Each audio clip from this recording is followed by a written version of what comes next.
नमस्कार। मैं संजय कुमार निषाद एक बार फिर से आप सबका हार्दिक अभिनंदन करता हूं।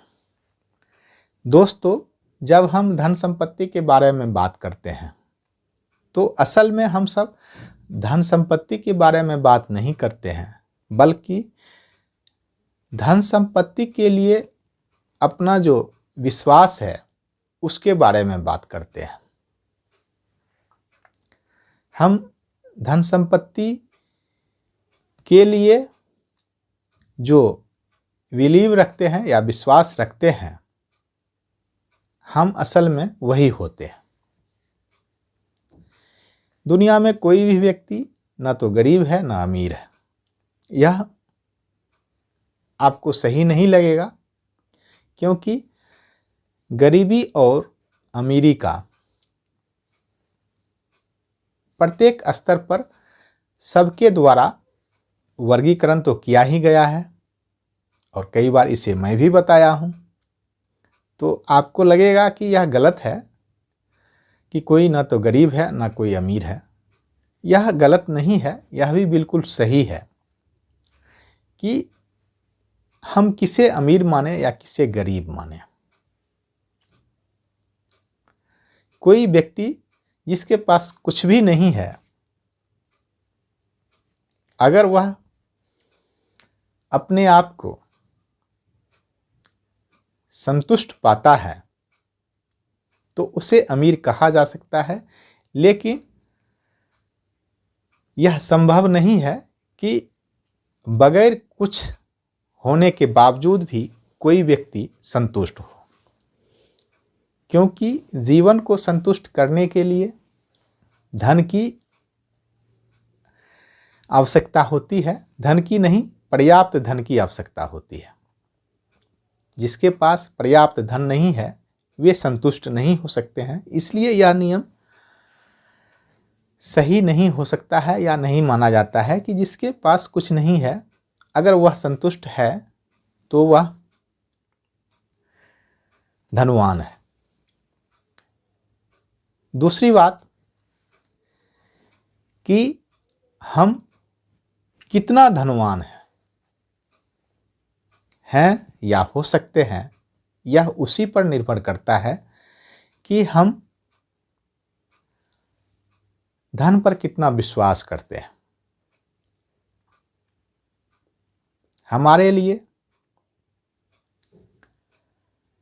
धन के प्रति जो भाव है या जो फीलिंग है, उसी से तय होता है कि हमारे पास कितना धन होगा। हम में से अधिकांश लोगों का जो माइंड का प्रोग्रामिंग होता है बचपन में या उसके बाद भी, जिस सोसाइटी में हम लोग रहते हैं उसके द्वारा और परिवार के द्वारा तो होता ही है, उसी से तय होता है कि हम सब कितना धन अर्जित कर सकेंगे या जमा कर सकेंगे। वैसे तो कोई भी व्यक्ति गरीब रहना या होना पसंद नहीं करते हैं, लेकिन फिर भी मेहनत या प्रयास करने के बावजूद भी जनसंख्या का बहुत बड़ा हिस्सा गरीब है। यह भी तय है, यह भी सत्य है और आगे भी ऐसा रहेगा। इसकी भी संभावना बहुत ज़्यादा है। आप कहेंगे क्यों? कि इसीलिए कि जो हमारा बिलीव सिस्टम है, हमारे सोचने का जो तरीका है, विश्वास करने का जो तरीका है, वह बहुत कमज़ोर है और वह त्रुटिपूर्ण है, यानी कि उसमें बहुत सारी गलतियां हैं। जैसे कि कोई मोबाइल हो या कोई कंप्यूटर हो, उसमें जैसा प्रोग्राम है उसी के अनुसार वह काम करता है। हमारे लिए भी वही नियम काम करता है, यानी कि हमारे माइंड का जो प्रोग्रामिंग है उसी को हम बिलीव कह सकते हैं। और यह इस तरह से समाज के द्वारा, परिवार के द्वारा किया जाता रहा है कि जब तक में हम यह सोचते हैं, जब तक में यह हम जानते हैं, तब तक वह हमारा जो बिलीव है, हमारा जो विश्वास है, वह पक्का हो चुका होता है। इसीलिए ज़्यादातर बात जो इसके उस विश्वास के विपरीत या विरोध में कहा जाता है, उसे हम नकार देते हैं। इसको अगर कोई उदाहरण के साथ समझना चाहें तो आप किसी भी उस व्यक्ति से जो एक बहुत बड़े बिल्डिंग का वॉचमैन है, उसको कहिए कि यह पूरा बिल्डिंग अगर आपको दे दिया जाए तो आप कैसा महसूस करेंगे। उसे विश्वास नहीं होगा, हो सकता है वह गाली दे दे। गाली इसलिए दे देगा कि उसे लगेगा कि यह मेरे गरीबी के कारण मुझसे मजाक कर रहा है। उससे विश्वास नहीं हो सकता है।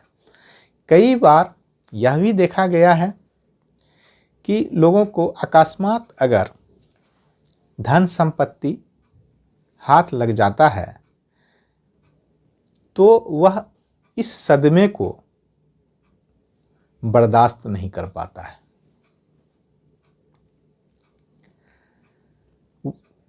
वह या तो पागल सा हो जाता है या कई बार आत्महत्या तक कर लेता है या उसे अटैक भी आ जाता है, क्योंकि उसके बिलीव यानी विश्वास के अनुरूप यह काम नहीं हुआ।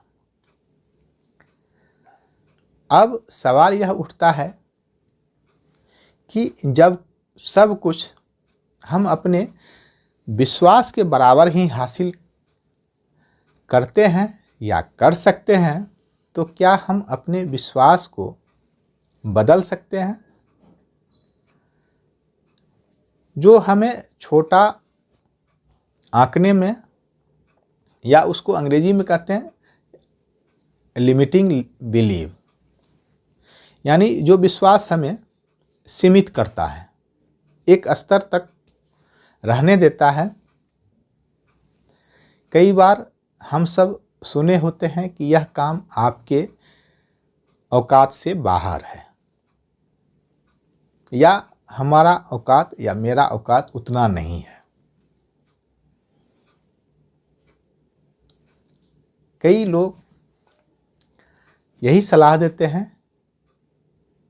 कि पैर उतना ही फैलाना चाहिए जितनी लंबी चादर हो। यही सब विश्वास का, लिमिटिंग बिलीव का उदाहरण है।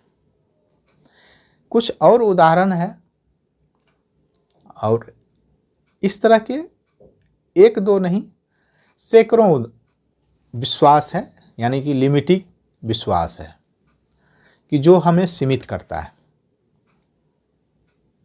दिन प्रतिदिन इसे हम सुन रहे होते हैं और एक उम्र तक तो इतना सुन चुके होते हैं कि यह पक्का हो जाता है। तो सवाल यही है कि क्या जो हमारा विश्वास पक्का हो चुका है उसे हम तोड़ सकते हैं या बदल सकते हैं?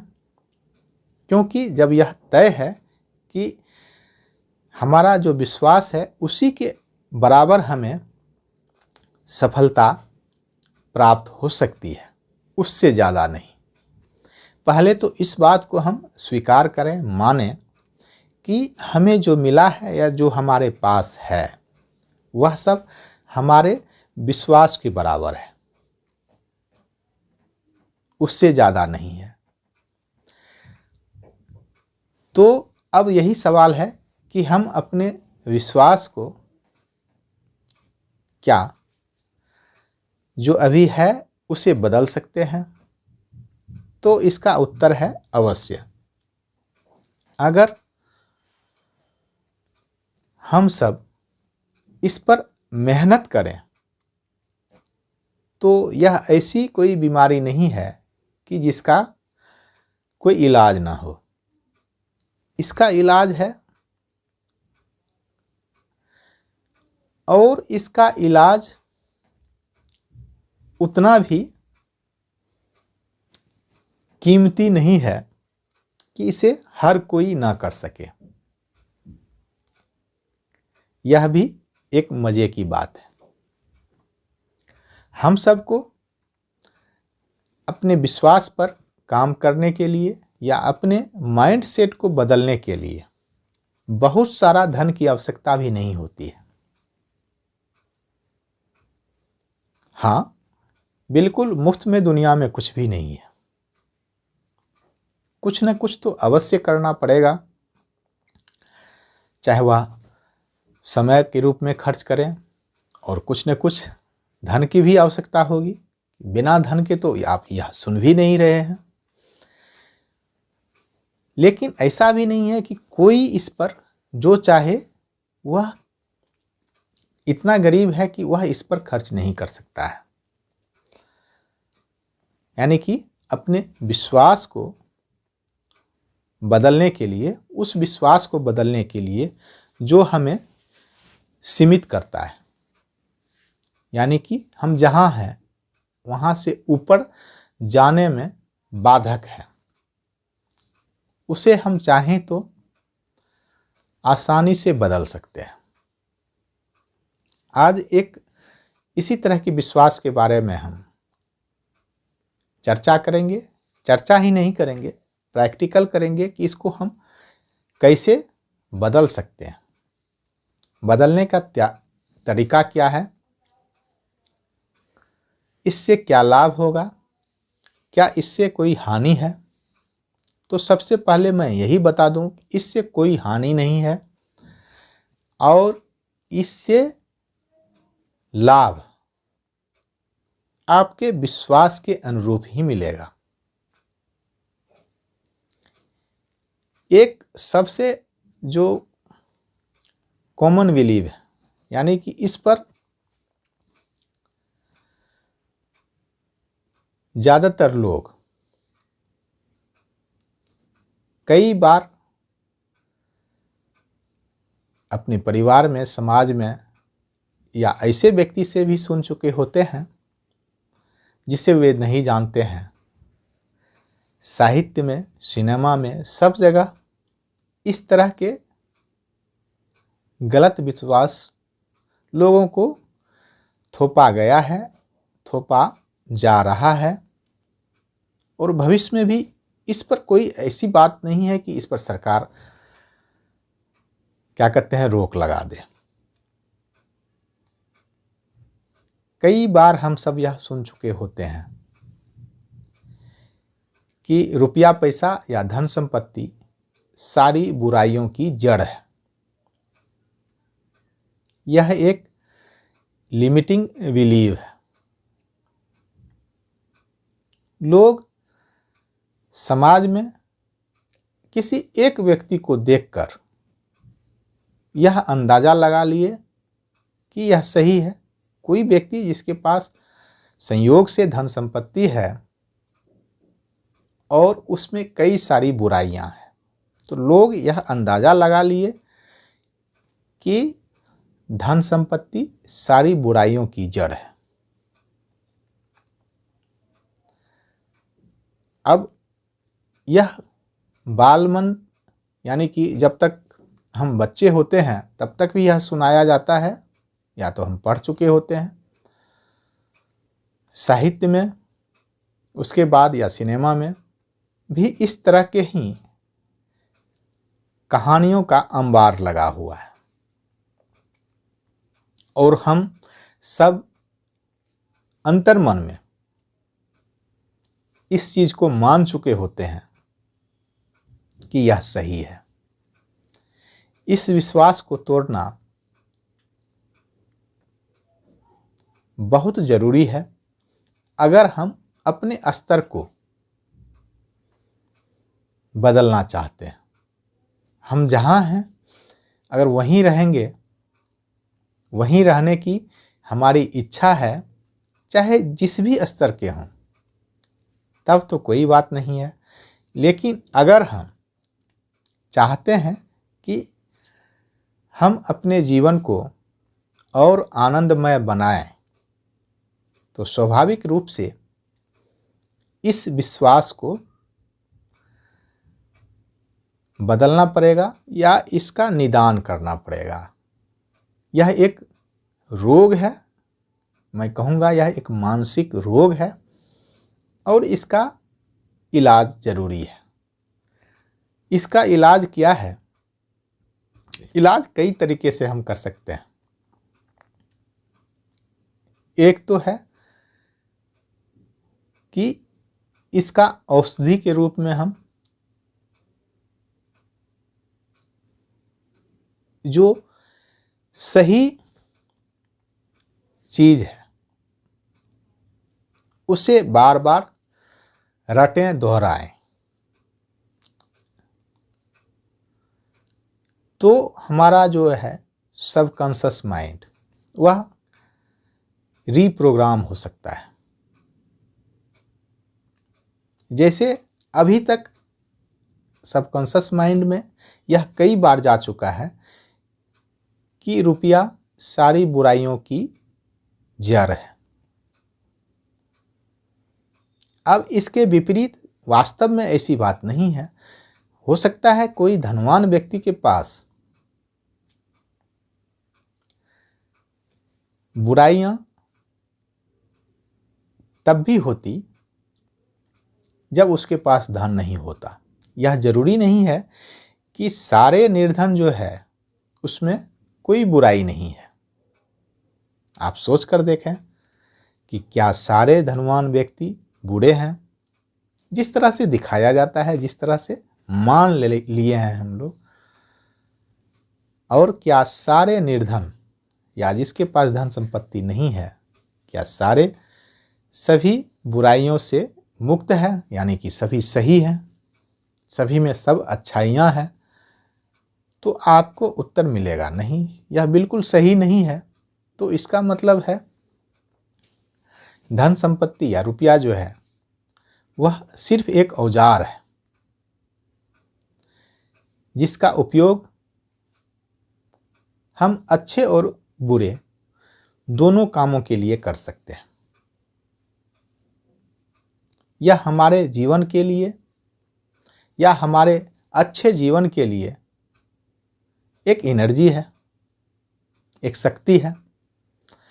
तो हम बार बार दोहरा सकते हैं कि रुपया एक औजार है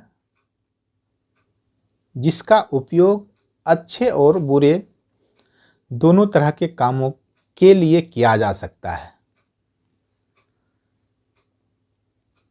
मेरे लिए यह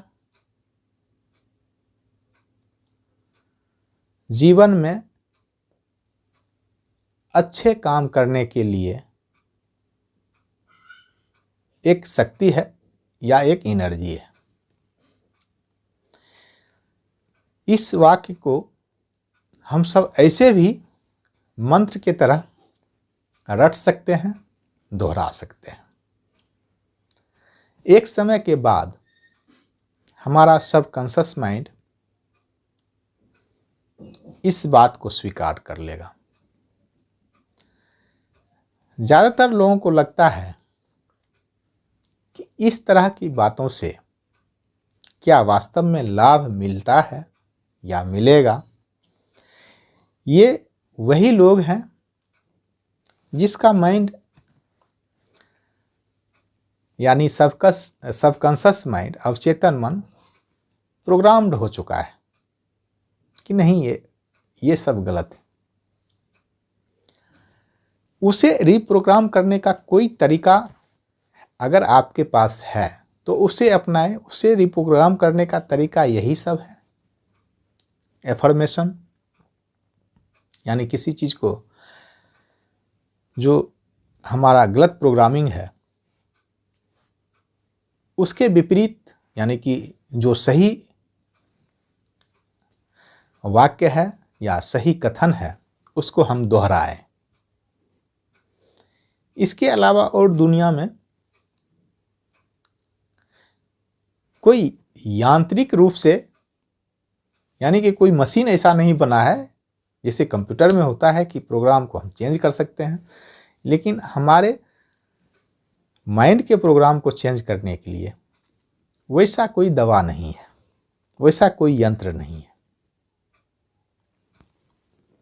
इसे हम उसी तरीके से कर सकते हैं। हाँ, कुछ टेक्निक्स हैं, जैसे हम काल्पनिक रूप से उसका अगर अनुभव करें सही चीज़ों का, तो वे हमारे सबकॉन्शस माइंड के लिए एक तरह से भोजन का काम करेगा, जिसे हम टेक्निक्स कहते हैं। और उससे लाभ यह होगा कि उसके साथ हम अपने फीलिंग्स को भी जोड़ सकते हैं।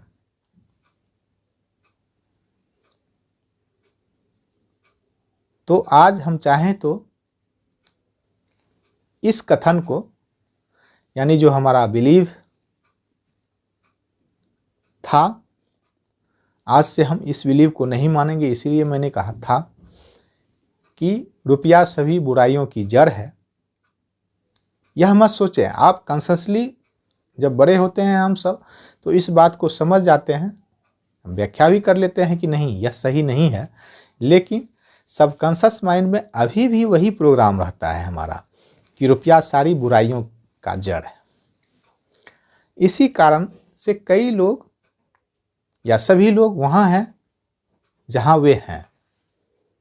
वे पर्याप्त परिश्रम करने के बाद भी यानी कि वह बहुत मेहनत करने के बाद भी पर्याप्त सफलता या पर्याप्त रूप से धनवान नहीं है। तो एफर्मेशन तो बता ही दिए हैं। चाहें तो दूसरा टेक्निक यानी आप विजुलाइजेशन भी कर सकते हैं। इसका विजुलाइजेशन करने के लिए आपको एक एकांत कमरे में बैठना पड़ेगा। उस समय आप कोई काम नहीं कर रहे हों और कोई बाधा भी पहुंचाने वाला न हो, तभी हो सकता है। और इसे कुछ समय देंगे यानी कुछ मिनट इसमें लगाएंगे। तकनीक मैं बता देता हूं। हम सीधे बैठ जाएंगे जिस तरह से मैं बैठा हुआ हूं। हमारा रीढ़ भी सीधा हो और हमारा गर्दन भी सीधा हो, इसी तरह। फिर धीरे से हम लोग दोनों आंखों को बंद कर लेंगे। अपनी सांसों को लंबा करेंगे। लंबा करने का मतलब है कि ऐसा नहीं कि हम ऐसे जोर जोर से करने लगेंगे, वैसा नहीं करना है। धीरे से इसे खींचेंगे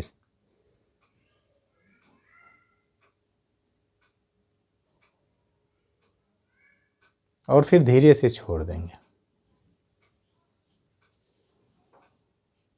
यानी सांस लेने और सांस छोड़ने का समय बढ़ा देंगे। जिस समय हम सांस खींच रहे हैं उस समय हम यह सोचेंगे कि मैं रिलैक्स हो रहा हूं।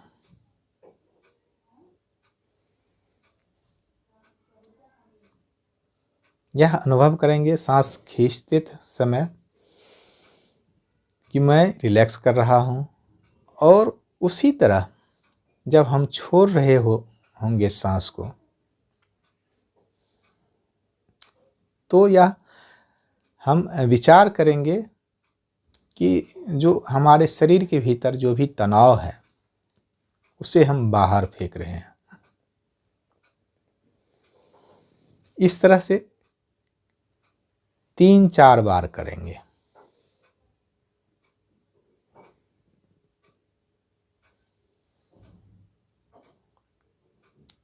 ठीक है, या तो मेरे साथ ही करें आप। दोनों आंखों को बंद कर लें।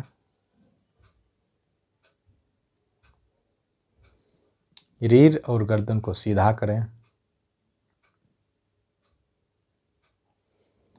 सांसों को अंदर खींचें और यह विचार करें कि आप रिलैक्स कर रहे हैं। सांसों को छोड़ें धीरे धीरे और यह अनुभव करें कि आप अपने तनाव को बाहर छोड़ रहे हैं। इसे रिपीट करें।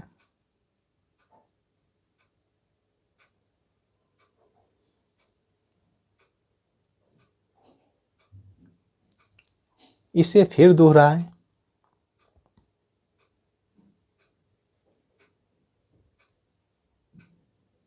इसे फिर दोहराएं।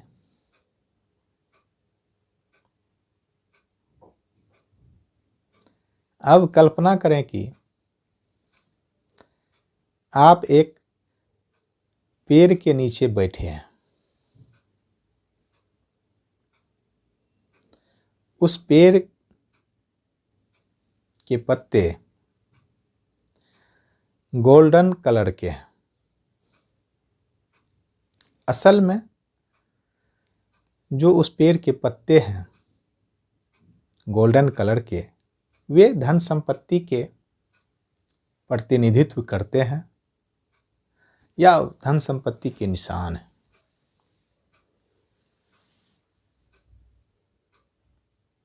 और पेड़ के पत्ते यानी कि जो गोल्डन कलर के पेड़ के पत्ते हैं वे आपके चारों ओर गिर रहे हैं। बहुत सारे पत्ते आपके चारों ओर इकट्ठा हो गया।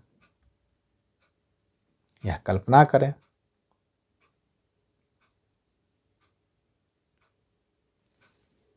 और इस प्रकार आपके पास प्रचुर मात्रा में धन संपत्ति एकत्रित हो गया है।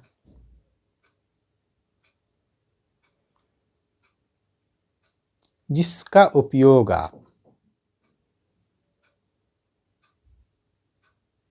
अपने एवं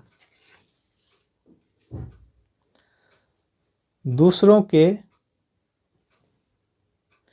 जीवन में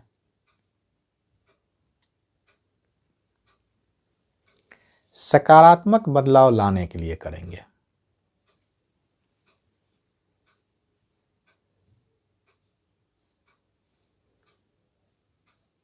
आप उस पेड़ को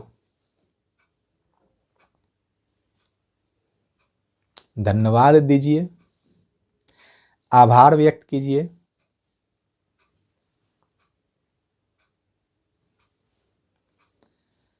और हो सके तो आप जोर से भी बोल सकते हैं, नहीं तो मन ही मन मेरे साथ इस वाक्य को दोहराएं।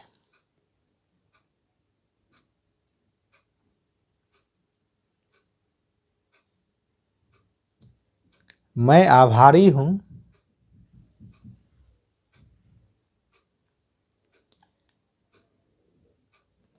इस प्रचुर मात्रा में धन के लिए।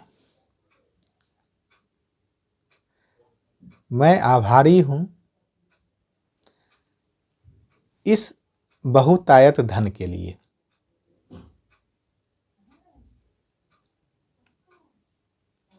जिसका उपयोग मैं अपने एवं दूसरों के जीवन में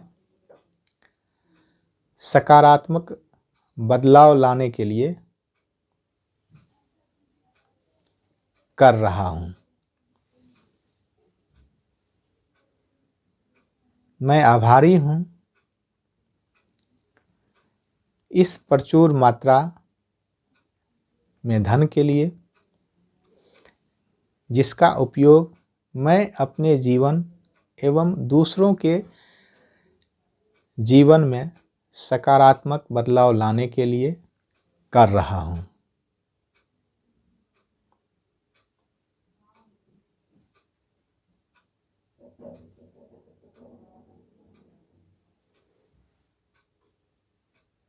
धन्यवाद। इसको आप जब भी मौका मिले